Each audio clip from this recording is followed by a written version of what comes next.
Welcome, ladies and gentlemen. Questine here with a discussion about the future of Total War Warhammer 3 Immortal Empires. Now that Creative Assembly has finally released their DLC plans for the next DLC. Official statements on this, not leaks. And what that DLC is going to contain, it's going to be Ogres, it's going to be Greenskins, and it's going to be Khorne, according to Creative Assembly's official statement. So the leaks were wrong. Well, not completely, because we have Maneater coming in, most likely. They didn't specify which legendary lord, but we have Maneater's model in the actual game files. We have Dogs of War in the actual game files. So make of that what you will. I'll obviously not sidestep around the massive elephant in the room, and that is the leaks, my leaks, Legend of Total War, Great Book of Grudges, Total War Center, all that. But first I have to mention this. A couple of weeks ago, there was a post made on Reddit about the speculation of a DLC plan from Creative Assembly, like what DLCs they'd release. And one of those would be a Khorne DLC with Greenskins. I forget which was the third, but it did certainly contain both Khorne and Greenskins at the same time. Kind of makes you wonder, was that just speculation or was that something more? I don't know, really. I just wanted to highlight it because there's been certainly some interesting coincidences. Also worth remembering for all those people that are constantly saying at the moment, oh, the YouTubers just created a series of leaks for fame, for subscribers, for views and all that, the leak season didn't start on YouTube. It started on DualShockers with IGN saying that CA was working on Star Wars Total War game, which then got picked up by IGN. Like DualShockers made their initial one, then IGN, then Total War Center, and then everything else came. Like Legend of Total War, Great Book of Grudges, others as well. Now, here's the thing. Were we making it up? Well, I can't speak for anyone other than myself, but every single video that I've ever done on this channel for, I don't know, well over half a decade, if not a decade, long time, it's all been complete honesty. It's how I feel. Like, I am many things. I am not the snake. I understand snakes, don't get me wrong. I know how it operates. I understand how the world works. I spend a lot of time following geopolitical affairs. For instance, political affairs. That's, by the way, going to be very relevant in just a moment for this video. And the reason I'm honest is I'm so sick and tired of, like, talking about politics, about X, Y, and Z subject, and you get a bunch of people that disagree, but they're disagreeing not because the facts don't support, say, my arguments or the arguments of other people doing the same thing. It's more so that people don't want to believe the truth. And one of the things that people will do, they'll look at something like New York Times, BBC, CNN, even Fox News if you want to go there, Huffington Post, Fox, etc., Guardian, and they'll say, well, this source is claiming, government source is saying something like a military strike, a military action. Okay. So you think, okay, those outlets are very credible. We can talk about which are and which are not, looking at you, Fox. But those outlets are credible. Certainly the New York Times is very credible in that respect, for a good reason. But then they put the story like, oh, we got government sources saying this. Well, here's the thing, and I make this point about politics for a reason. Here's the thing about that, with respect to it. When New York Times makes a story like that, saying they talked with people in the government and they heard that, they're not lying. Like, if they were lying, they'd be roasted, they'd just be they'd completely lose all their credibility. But there are a couple of factors to talk about this. See, politics, like everything related to the media, but I'll use the political point, because it's high stakes, so it actually matters, as opposed to, video game media, which doesn't. I'm like, I say this as a YouTube content creator focused on video games, yeah. It's nowhere near as important. But here's something. There is a term, and you can Google this, called an authorized leak. It's so important that the Department of Defense has been raked over the coals over classified information being leaked in an authorized leak. Now, an authorized leak basically means government officials, maybe all the way to the White House if we're talking about the US, or with regards to the Prime Minister's office in the UK and so on and so forth. They talked to the press. They authorized someone in their government or someone working for the government, some official, or general or anything like that, to talk to the press and share a particular story. Here's the thing, though. Even if that story is completely true, even if the government is not trying to manipulate the press, even if the press has perfectly valid reasons to believe that story is true, the government can be wrong. That does happen. That's one of the issues that comes up with talking about politics that really annoys me because, yeah, governments make mistakes to begin with. Pretty big ones at that. But then you have this story leaked, posted on the New York Times based on information that could be wrong, but because it's from a government source and the New York Times believes it, you get into a mess, right? Now, that's the best case scenario in terms of something being wrong. It can be completely right, don't get me wrong. There are plenty of stories, many stories that I've read over the years. I have a constant New York Times subscription. There have been many stories that have been completely accurate. It's just that for whatever reason, dependent on the situation, the governments don't want to state that officially, right? So they do it unofficially. That's what an authorized leak is. But then we still have authorized leaks, but with malicious intent, where the government is trying to manipulate public opinion, or they want to get some information out there that isn't accurate. Or they want to determine how the public is going to feel with a certain set of facts. Or if they're planning on doing something, they want to know what people are going to react before they do it. And if people react positively, they'll do it. If not, they might change their plans. That does happen a lot as well. A lot. So it's a way to gauge public interest. And then you have, of course, regular leaks, quote unquote, if you will. You have leaks where it's not someone in a government or a company or business, someone that's running it, leaking that information. Instead, it's someone lower down the line leaking that information for any reasons. Maybe they have an agenda. Maybe they just want to get the information out there. Maybe they're looking to manipulate things. Maybe they just want to get back at their boss who has fired them.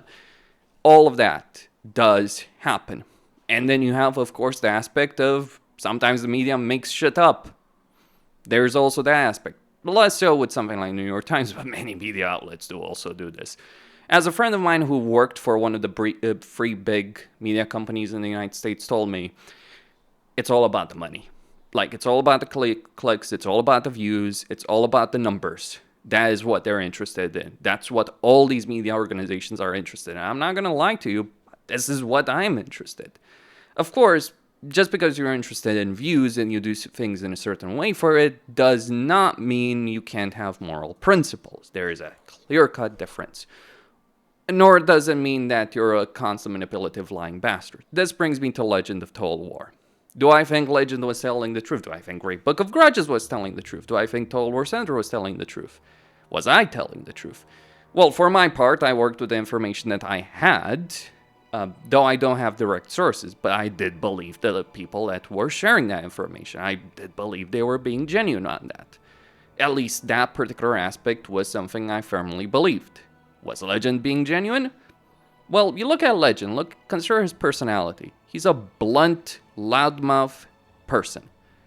He's not a snake. He's many things. But if you're telling me Legend of Total War is someone who's gonna create a story like this just to stir shit up, I don't believe that for a freaking second. There are other people where I could believe that. I'm not talking about Great Book of Grudges. I'm talking about someone else, whose name I won't mention, but I think some of you who have followed Total War YouTubers would know what I'm talking about. But even in that case, I'm not entirely 100%. Suffice to say, but certainly they do have malicious intent against CA as opposed to being interested in the fact, like they have an agenda. The person I'm talking with, they have an agenda against CA. So you gotta take that with a thing. Where do I stand on this? What's my agenda? My agenda is for Total War to sell a lot of copies so I can make videos and make a lot of money and get a lot of views and subscribers. I'm not gonna sugarcoat that shit. And believe it or not, positive content, when the game is doing well, I do well. I have gone over the numbers of Shadows of Change. It was fucking catastrophic. Like, seriously. You ask any content creator on YouTube how Shadows of Change and Pharaoh was for their channels, it was a bloodbath. And you might say negative content it did help us in that situation. Sure, to some extent, absolutely, but nowhere near made up for the loss that we had. Because ultimately, when people are pissed off, they're not interested in playing the game. If they're not interested in playing the game, they're less interested in watching our videos. Simple as that. You know, for all the anger and rage, disinterest is the real killer. And that did happen with SOC and Pharaoh. A lot of people were not interested in Pharaoh. And look, for anyone that's a fan of Pharaoh, I'm going to say that game is dead. Like, there's no saving it. Even CA apparently knows that. But let's go back to the leaks and what Legend had to say on the subject. Beyond the video. Because he said a lot of things outside of the video that he didn't put in the video. Maybe that was a mistake on his part.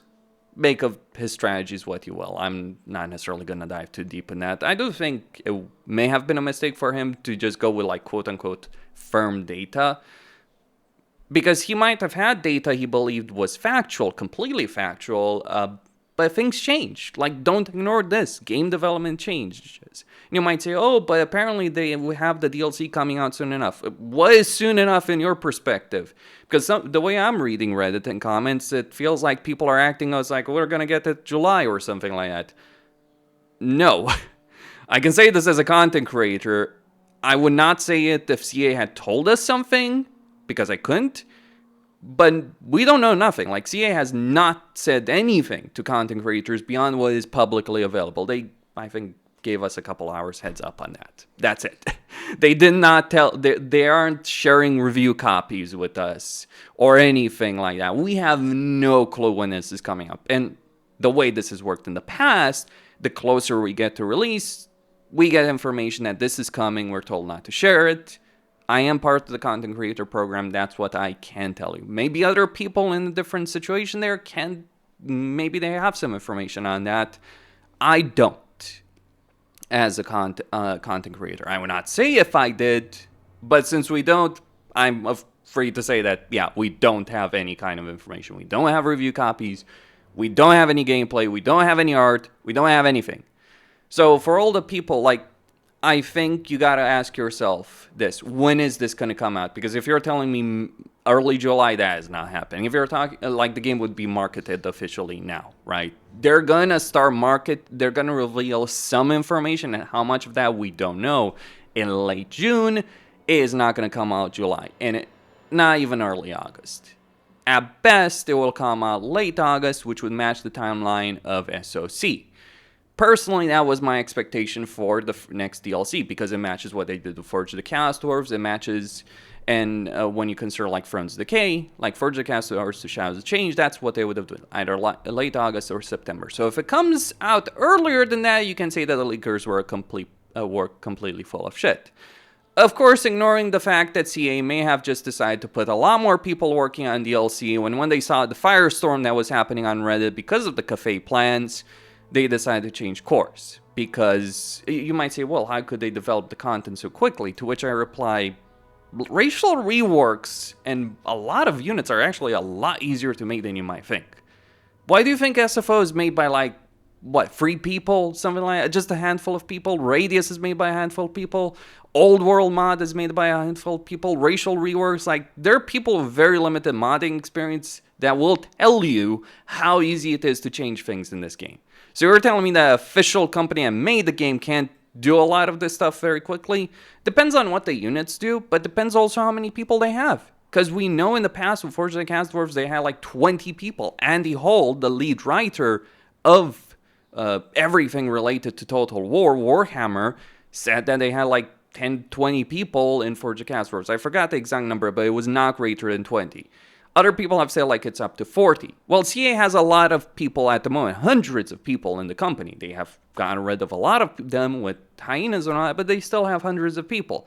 So even if the DLC comes out soon, if they put hundreds of people on it as opposed to 20 or 40, they could do things quickly. And that's even assuming they weren't already working on it and assuming that they didn't have multiple DLC teams from the start. Maybe with different numbers of people, maybe full teams working on it concurrently.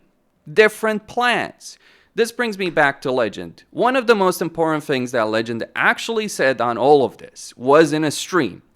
And he said this with regards to what CA was going to do based on his sources of information. That CA had to decide whether or not Thrones of Decay had been profitable for them. That their future plans with DLC would be determined by now. It was fairly freaking shocking to hear him say that as if Thrones of Decay was not profitable, though it makes some sense on some level because they lost a lot of money in the whole process with SOC Pharaoh and Hyenas.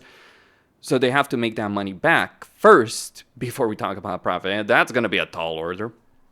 But still, it may be that CA didn't know before Thrones of Decay came out how it was going to be. And that certainly seems reasonable. Thrones of Decay was them trying and to see if it would work, if it was worth it. Basically, if Thrones of Decay had failed, that was it. That was game over for Warhammer 3. That was my impression before it came out. Apparently, based on information we've gotten since then, that was really the case. Thrones of Decay was a make or break moment for Warhammer 3, for CA and Sega. That brings me to that format. So likely they had various things in the oven, so to speak, depending on how Thrones of Decay was going to do. And look, I am certain that CA would like to make DLC that's less costly, that requires less effort, that they can release faster or have fewer people, either of those two or both of them. They would love to do DLC like Thrones of Decay. Like Shadows of Change, as opposed to Thrones of Decay. You look at the amount of things they did in Thrones of Decay, that was a lot. They would much rather do something like Shadows of Change. Fewer people, less budget, faster development. And that's where the cafe stuff comes in. So it's likely that the Khorne... So the way... I'm not even going to say likely.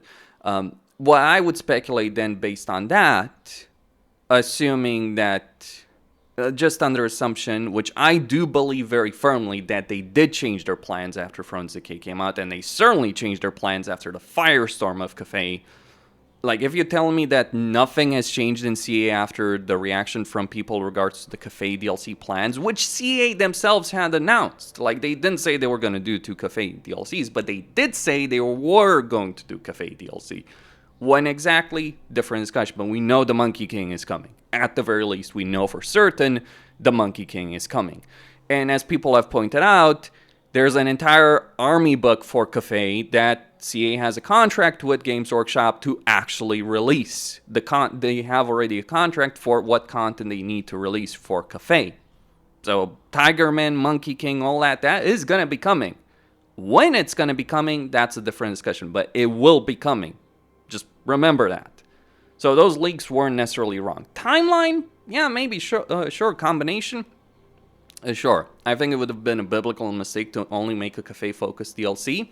People want variety, and I think it also wouldn't have worked with their plans. How many Legendary Lords they're going to have, who's going to be the 100th Legendary Lord, all that kind of stuff, that is also its own discussion. But based on the information we have, that I believe that CA did decide to go with a more ambitious plan for the next DLC. So we're going to get Khorne, Greenskins, and Ogres, and all of them are going to feature major reworks. Don't necessarily quote me on that. Some people say, oh, but Greenskins and Khorne are fine. Look, guys, even if you believe that, which, let me be blunt with you, vast majority of people don't believe that with respect to Khorne. They might believe it with Greenskins, though with Greenskins you gotta talk about the campaigns of the Greenskins. Because yeah, Grungor is freaking awesome, but Grom, Skarsnik, Warzag, Azag, not necessarily so much. Especially if you take out Grom out of that equation. So remember that. It's more of a campaign focus, and geez, if they give Grimgord the same makeover that they give Gelt and Karl Franz, holy shit. What do you think that little speech at the beginning of this video was about? But Greenskins and Ogres, I'll talk about them later.